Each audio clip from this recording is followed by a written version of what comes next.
people make culture. People make economies. People are doing these things. And there's always a constant refrain that is about the power architecture, about, well, I'm only one person, or we're only a few people, and so I can't do anything about it. Or you'll hear arguments about, well, this is just the way that the system is. It's part of human nature. You'll hear that as well. So I can't do anything about it. You'll hear a great deal of disempowerment or distancing language about certain aspects of a culture that, when recognized, people want to distance themselves from. They want to embrace the good things and distance themselves from the bad, which is, this is not a fault game. Fault comes in when you know something and you manipulate it to your advantage, or you know something and you refuse to address it. Otherwise, it's just a condition about what it is that we are doing and how we are doing it.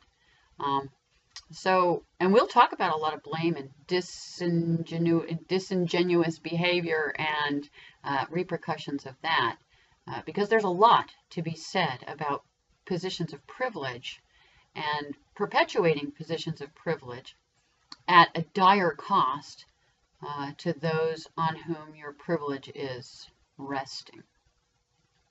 A lot of, again, other people, better writers, bigger thinkers, have talked about this, from Marx. I mean, it's everywhere. It really is. In terms of the type of feelings that people begin to have when they feel threatened in our current architecture.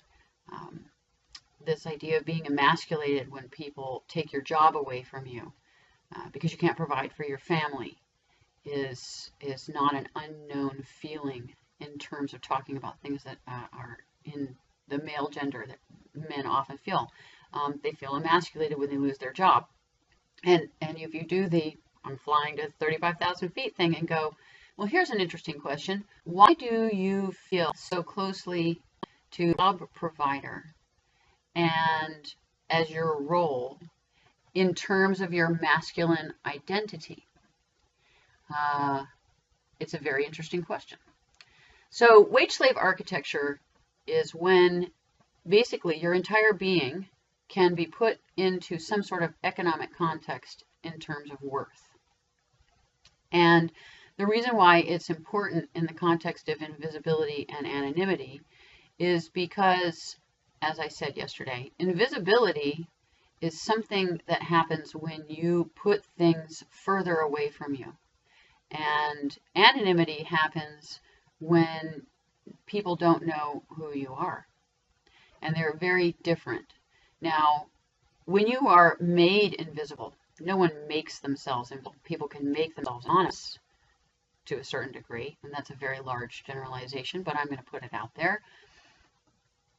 People are made invisible, and they are made invisible in our wage slave architecture, largely because we don't want to pay their wages.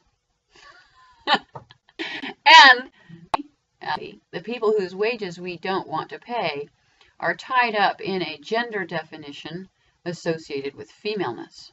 In fact, some kinds of work are just not worth paying for, and that kind of work is women's work. And there's no arguing with this. I mean, really, we've got historical precedents. We've got all sorts of things. You can just look at this left and right. Now, this does not say that there aren't plenty of men who are also in this impoverished condition in wage slave architecture, because there are. Because in addition to some of the gender architecture that's playing into wage slave architecture, we also have just the idea that the power imbalance that creates the disparity that is wage slave architecture really doesn't like poor people to about anything. So if you're poor and you're male, then you have also been made invisible. But here's the difference in the degree of invisibility. And it's very much tied to why I not only implore people to begin to stand up, like in the United States and in Western countries, like they are around the world. If you pay attention, the system is so broken People around the world are beginning to address the massive power imbalance that is going on. And you don't find the protest against the massive power architecture in the very place that is selling it and dominating it. And I find that very interesting. However, what we're talking about is the need to begin to address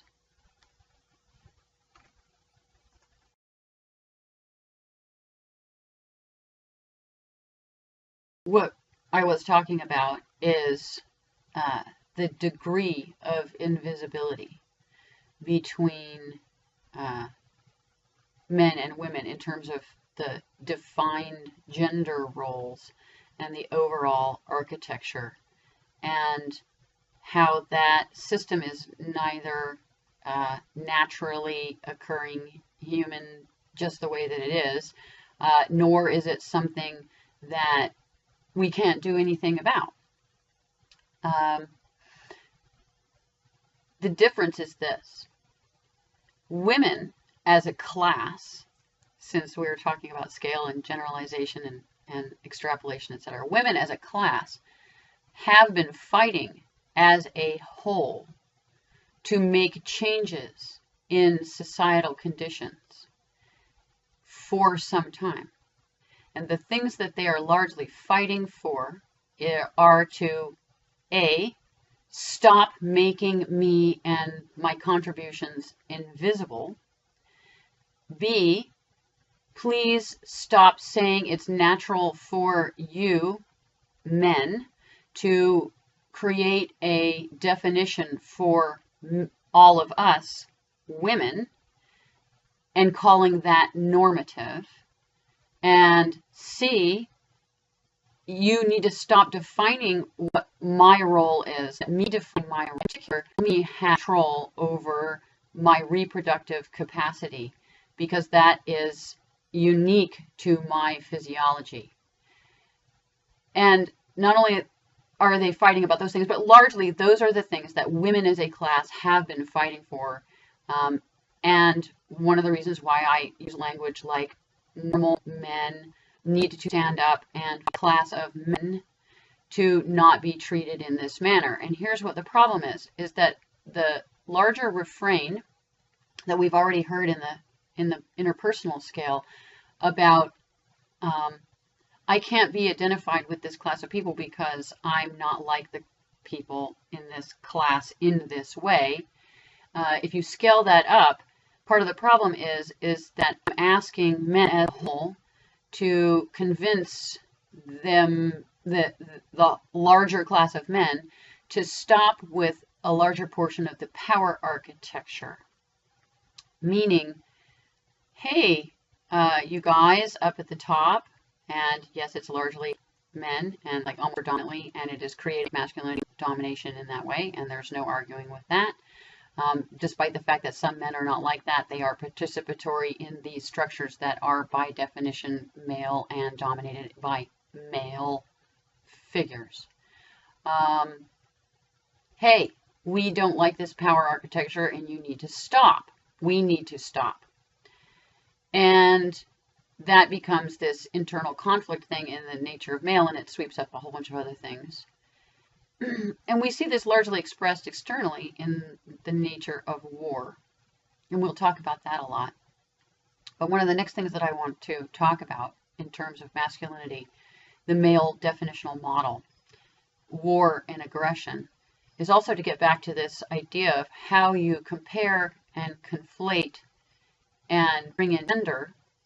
And we're going to talk about why it is that we still have to disassociate sex and rape from one another, and invisibility in the context of the number of men in the military context who have been made invisible because of the false comparison that rape is sex and a legitimate form of sex with women.